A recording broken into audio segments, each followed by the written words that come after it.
What are your thoughts today, given what's happened in 2020? Well, it's hard to even keep track of the money supply now officially because the Federal Reserve isn't reporting about it as often as they were. But we know for a fact that it is exploding because you can look at the government's own numbers of tax revenues versus expenditures. And right now, for every $3.50 the government spends, they only have $1 in revenue. So where is that money coming from? And I mean, we're not getting it for free. So 70% of government spending is being borrowed. But who is the government borrowing from? Well, a large portion of it is the Federal Reserve. And when the government borrows from the Fed prints the money to loan to the US government. And so that is the inflation. Money supply is exploding. That's why you're seeing all these strong numbers for consumer spending, because consumers are simply spending the money that they're getting from the government.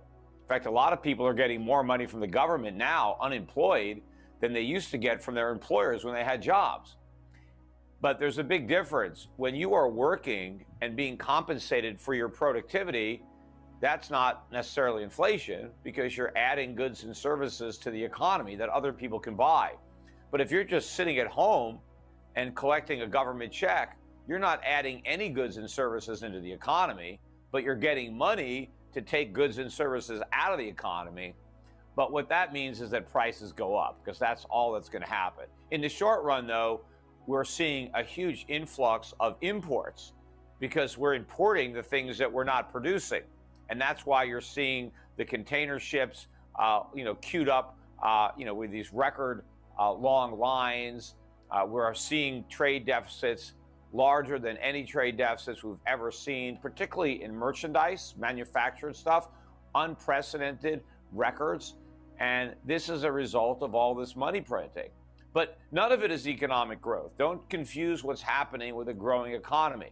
There's no economic growth at all. We're spending printed money as the real economy contracts. So when we see potentially 6% GDP this year, we shouldn't be necessarily rejoicing.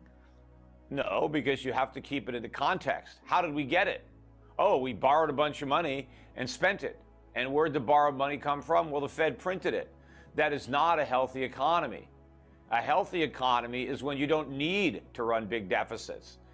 It's when the government is collecting taxes from businesses and individuals who are making more money, and the government doesn't have to spend as much money to try to support the economy because it doesn't need the help. But when the government is spending record amounts of money on unemployment benefits and on other social spending programs, that's not a sign of a strong economy. When the trade deficits are at record highs, that's not a sign of a strong economy.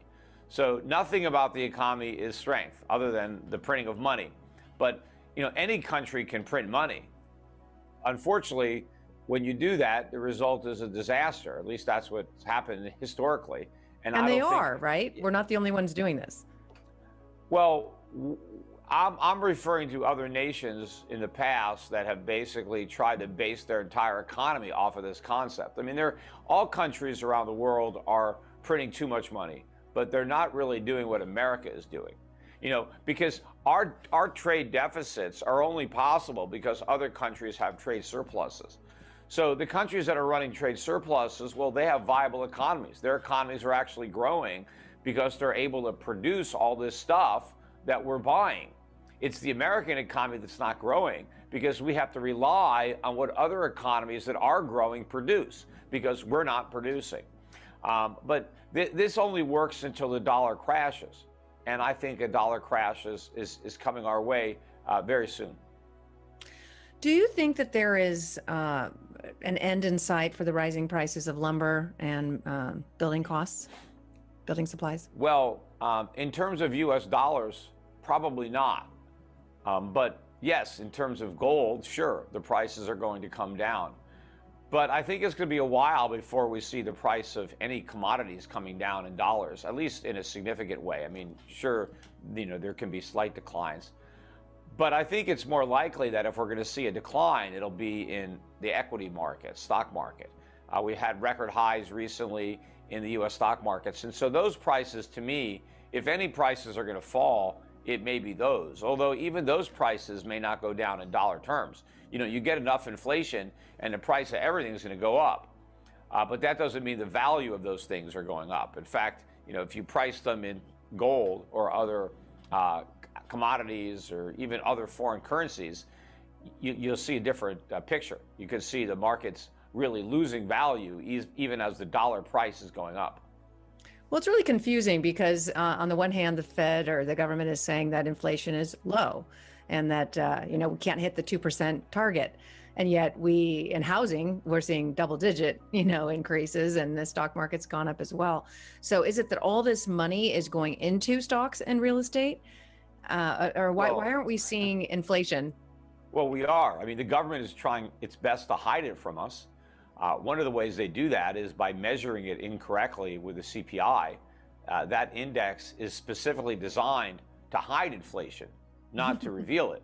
And so the way the methodology for calculating the index was developed, it was developed in such a way that it would understate the degree to which consumer prices are rising. So that's one of the reasons you don't see it, is because the government lies.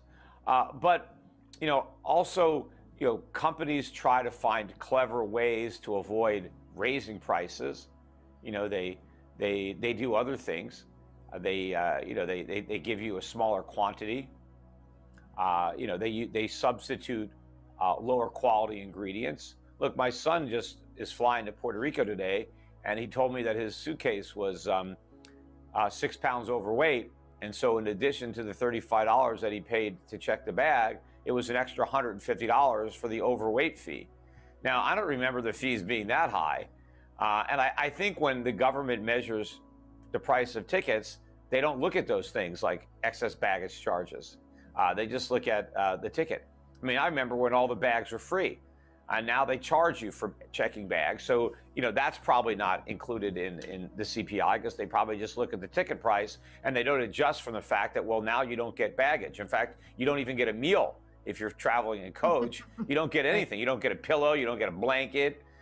You know, they've really cut back on the quality of the service so that they can avoid having a bigger increase in the price. Then they have higher fees if you want to change your flight. You want to book a different time.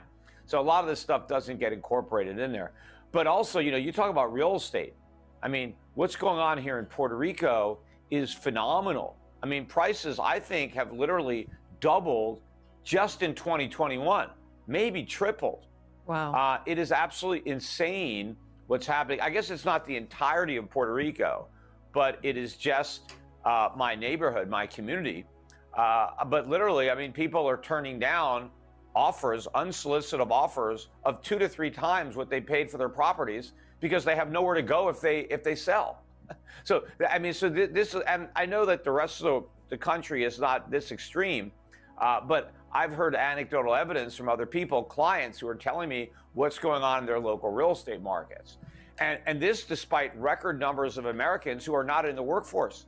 So how are all these people who aren't working affording houses? And how are they spending all this money? Well, we already know the answer. They're getting it from the government.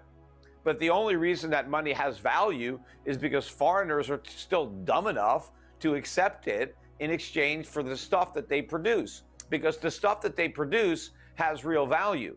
The money we print doesn't.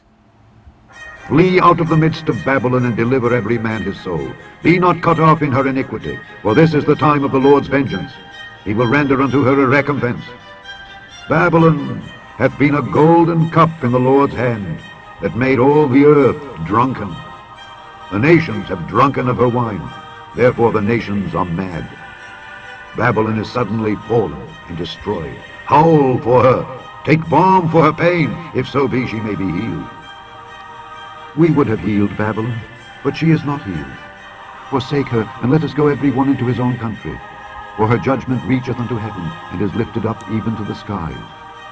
The Lord hath brought forth our righteousness. Come, and let us declare in Zion the work of the Lord our God.